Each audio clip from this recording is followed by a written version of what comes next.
Before we begin, let me clarify something important. This video is not about judging people. It is not about deciding whether those who marry are wiser than those who do not. Nor is it about filtering or evaluating individuals based on their relationship history. The purpose of this lecture is far simpler and far more interesting. Today we explore a subtle psychological phenomenon. How experience changes the language people use to understand relationships. When we listen to others talk about love, breakups, or commitment, we often react quickly. We hear someone's words and think, why would they say it that way? That seems cold. That sounds naive. But very often those differences in language are not personality differences at all. They are experience differences. The structure of a person's past quietly reshapes the way they interpret the world, and few experiences alter that interpretive framework more profoundly than marriage and divorce. These experiences do not merely change emotions, they change the mental architecture through which people understand relationships. In this lecture series, we are not trying to criticize either perspective. Instead, we are trying to observe something more intellectually honest, how different life experiences produce different ways of thinking. No blame, no romanticizing, no judgment. Only observation. Today's discussion focuses on a simple but revealing topic: how people interpret long-term relationships and breakups differently, depending on whether they have experienced marriage. Once you understand this difference, something interesting happens. Other people's words stop sounding careless, and they also stop sounding frustrating. Instead, they begin to make sense. So let us begin with a question. Question 1. What does a clean breakup look like in a relationship? When people who have experienced marriage answer this question, something striking happens. They rarely begin with emotions. Instead, they describe structure. Their explanations often follow a quiet pattern. Structure, process, outcome. Let us examine the typical answers. 1. When responsibilities have been settled. To someone who has experienced marriage, a breakup is not complete simply because feelings have faded. What matters is whether obligations have been resolved. Financial ties, promises, shared expectations. As long as those responsibilities linger, the relationship has not truly ended. Emotionally, people may say goodbye, but structurally, the relationship is still unfinished. 2. When our roles in each other's lives are over. Relationships quietly assign roles. Someone becomes the person who checks if you arrived home safely. Someone becomes the one who remembers your doctor's appointments. Someone becomes the one who helps make difficult decisions. These roles are rarely written down, but they exist. People who have experienced marriage understand something important. A relationship does not end until those roles are released. If the roles remain, the connection remains. 3. When emotions and daily life are separated. Even after a breakup, feelings can linger, but experienced partners recognize that feelings alone do not sustain a relationship. What sustains it is shared life structure. Shared routines, shared expenses, shared schedules, shared social circles. Only when daily life separates does the breakup become real. 4. When reconnection is no longer possible. If communication remains open, if meeting again is easy, if the possibility of returning still exists, then the relationship is not truly finished. People with marital experience often define closure as the removal of reattachment paths. In other words, the emotional door is closed because the structural door is closed. 5. When the surrounding social environment has adjusted. Relationships rarely exist in isolation. Friends know both partners. Families interact. Colleagues become familiar with the couple dynamic. When a relationship ends, those social structures must also reorganize. Until that happens, the breakup remains unstable. So when people with marriage experience talk about a clean breakup, they are not describing a breakup that hurts less. They are describing a breakup that does not continue to affect life afterward. A breakup without lingering structural consequences. Now let us compare that with the perspective of people who have not experienced marriage. When they answer the same question, the language shifts dramatically. Instead of structure, they speak about emotion. Typical responses include when both people understand each other, when there is no fighting, when there are no lingering feelings, when you naturally stop contacting each other, when your heart feels resolved. Here, the focus is different. The emphasis is not on responsibility or social structure. The emphasis is on emotional comfort. 1. When we understand each other. In this view, a relationship ends well when both people can still see each other as decent human beings. Conflict may exist, but as long as emotional understanding remains, the relationship feels like a positive chapter, not a failure. 2. When there was no major conflict. For many people without marriage experience, a peaceful ending itself defines a clean breakup. Avoiding severe emotional damage becomes the standard. But the absence of conflict does not always mean the underlying issues were fully addressed. Sometimes it simply means they were never deeply confronted. 3. When there are no lingering feelings. This definition focuses entirely on the internal emotional state. If the heart no longer aches, the relationship feels finished. However, emotions are fluid. Circumstances change and feelings sometimes return. 4. When we stop contacting each other. Rather than making a decisive break, some prefer relationships to fade naturally. Distance replaces confrontation. Silence replaces closure. In these cases, the relationship often dissolves gradually rather than being formally concluded. 5. When my feelings are finally settled. For those without marriage experience, the ultimate measure of closure is internal peace. Not whether life structures have separated, but whether the heart has healed. If we step back, the contrast becomes clear. People with marital experience describe breakups through responsibility and structure. People without it describe breakups through emotion and personal resolution. Neither perspective is inherently wrong. They simply emerge from different stages of relational experience. Question 2. How should love and daily life be balanced? Again, the difference in perspective becomes visible. People who have experienced marriage often respond like this. Love should not disrupt daily life. Emotions must be managed within reality. If daily life collapses, love will collapse. Roles and responsibilities must be clearly divided. Emotion cannot be the basis for major decisions. At first glance, these statements may sound cold, but they reflect a practical insight learned through experience. People who have lived inside long-term partnerships understand something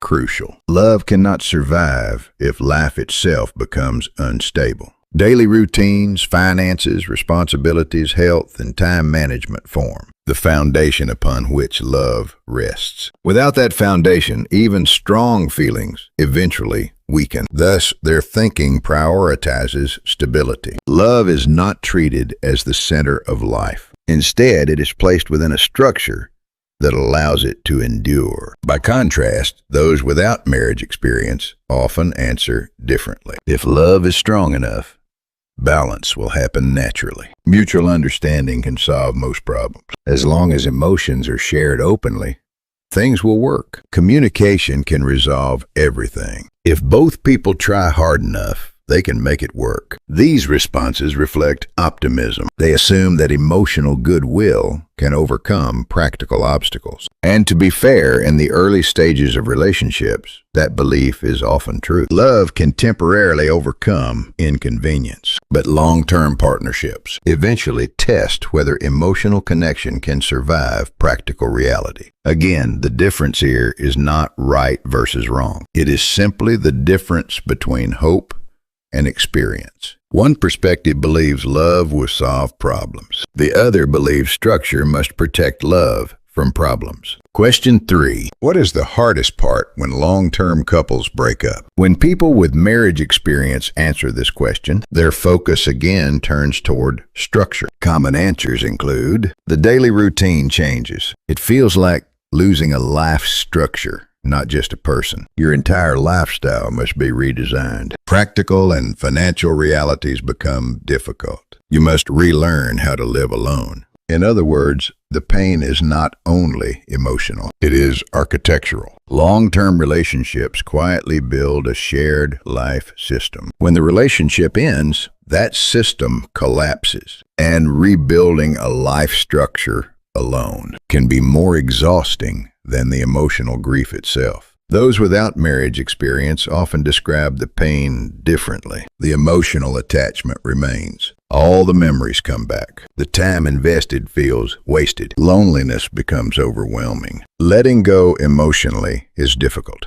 Here again, the focus remains on emotion. The loss is understood primarily as the loss of feelings and memories. And now we arrive at the deeper insight behind this entire discussion. The experience does not necessarily make people wiser, but it often changes what they pay attention to. Some people learn to analyze relationships through emotions. Others learn to analyze them through structure. And once you recognize this difference, something powerful happens. You stop dismissing other people's perspectives. Instead, you begin to see them as products of lived experience. Not naive, not cynical, simply shaped by different journeys through life. If this exploration helped you see relationships in a new way, consider subscribing and sharing this discussion, because sometimes the most valuable insight is not learning what is right or wrong, but learning why people see the same experience so differently. Memory, loneliness, and the hidden weight of responsibility. In the previous discussion, we began to see something subtle but powerful. People who have experienced marriage tend to interpret relationships through structure, responsibility, and consequences. People without that experience often interpret the same relationships through emotion, possibility, and inner resolution. Neither way of thinking is inherently right or wrong. They simply emerge from different layers of lived experience. And this difference becomes even clearer when we ask another. Question 1 that many people believe they already understand. Question 9.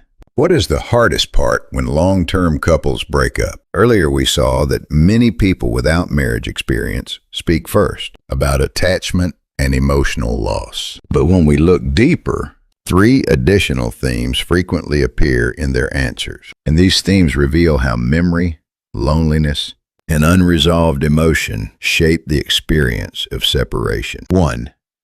Because there are too many memories. When people say this, they are not simply referring to nostalgia. What they mean is that the relationship continues to live inside the past narrative of their life. Instead of interpreting the breakup through the problems that existed, the mind begins to replay only the beautiful moments. Shared trips, late-night conversations, inside jokes, ordinary days that once felt meaningful. Memory has a peculiar bias. It edits. It softens. It highlights the emotional peaks, while quietly erasing the structural conflicts that once existed. Because of this, the breakup slowly transforms in memory. Instead of becoming a relationship that ended for clear reasons, it becomes a story about something precious that was lost. And when memory holds on in this way, emotional recovery often takes much longer. The mind is not just grieving a person. It is grieving an entire idealized version of the past. 2. Because of the loneliness. At first glance, this answer seems obvious, but psychologically, loneliness after a breakup is rarely just about missing the other person. Very often what people miss is the emotional stability that daily companionship provided. Someone to text in the evening, someone who knows your routine, someone who quietly confirms that your life is seen and shared. When that structure disappears, a kind of emotional vacuum emerges, and the mind begins to associate the absence of that stability with the loss of the relationship itself. Because of this, many people delay breakups. Others remain loosely connected to former partners long after the relationship has officially ended, not because the relationship still works, but because loneliness feels more frightening than unresolved attachment. 3. Because it's hard to organize my emotions. This may be one of the most honest answers people give. Logically, they understand the relationship has ended, but emotionally, the internal world has not yet adjusted. The mind says the story is finished. The heart continues reading the previous chapter. And when emotion and reality move at different speeds, something strange happens. The relationship does not completely disappear. Instead, it remains in a blurred psychological state. Not fully alive, not fully gone. And in that blurred state, the past can quietly interfere with future relationships because emotional closure has not truly occurred. So if we summarize this perspective, for many people without marriage experience, the difficulty of breakup is not primarily about the relationship ending. It is about the emotion refusing to end. The pain continues not at the moment of separation, but in the long, quiet period afterward. When memories replay, loneliness appears, and emotions refuse to settle. But this leads us to another question, and in many ways, it is an even deeper one. Question 10. As relationships deepen, how does the meaning of responsibility change? When people who have experienced marriage answer this question, their responses often follow a familiar pattern. Again, we hear the language of structure, process, and consequence. Let us look closely at what they mean. 1.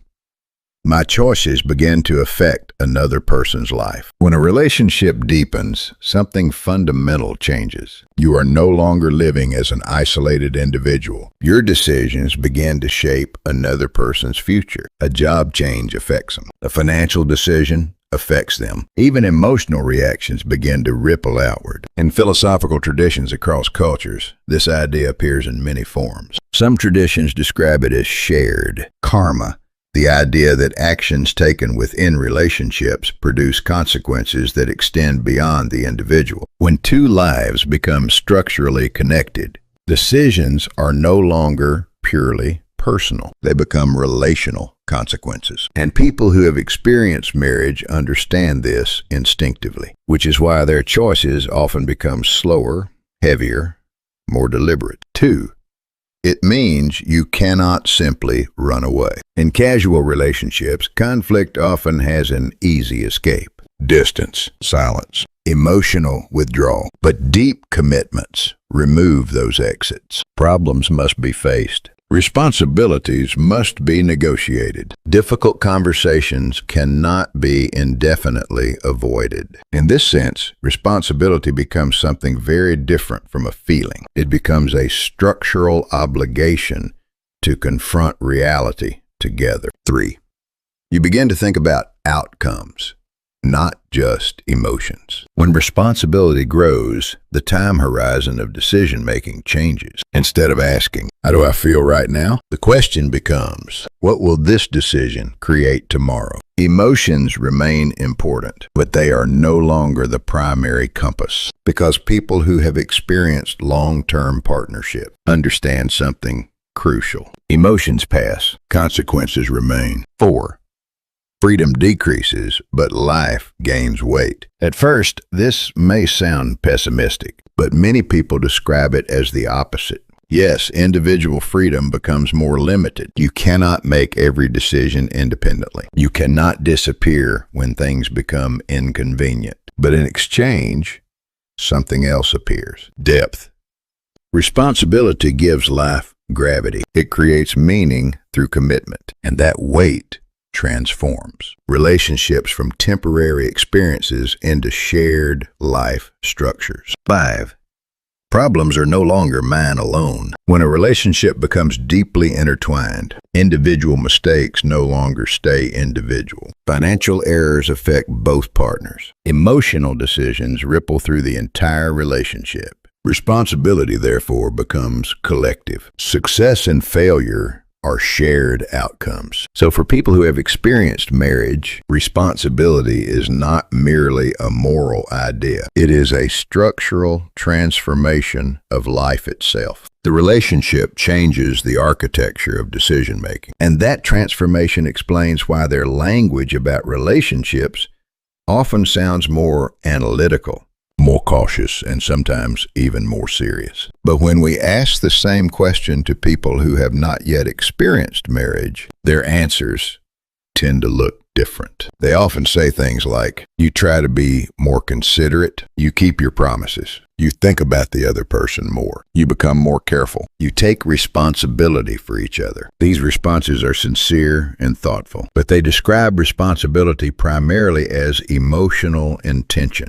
Responsibility means caring more, trying hard, being more mindful. In other words, responsibility is still interpreted as something that lives inside the heart, rather than something embedded in the structure of life itself. And this brings us to the most important insight of today's discussion. The difference between these perspectives is not about sincerity. It is not about who loves more deeply. And it is certainly not about who is morally correct. The difference lies in where responsibility is located. For those with experience, responsibility lives in structure and consequence. For those without it, responsibility lives in emotion and intention. The same word, responsibility, but two completely different meanings. And if we fail to recognize this difference, misunderstandings become inevitable. One side may appear cold, the other may appear naive, but in reality both are simply speaking from different stages of lived experience. Relationships do not reveal themselves through declarations. They reveal themselves through the language people use when describing responsibility. As many philosophical traditions remind us,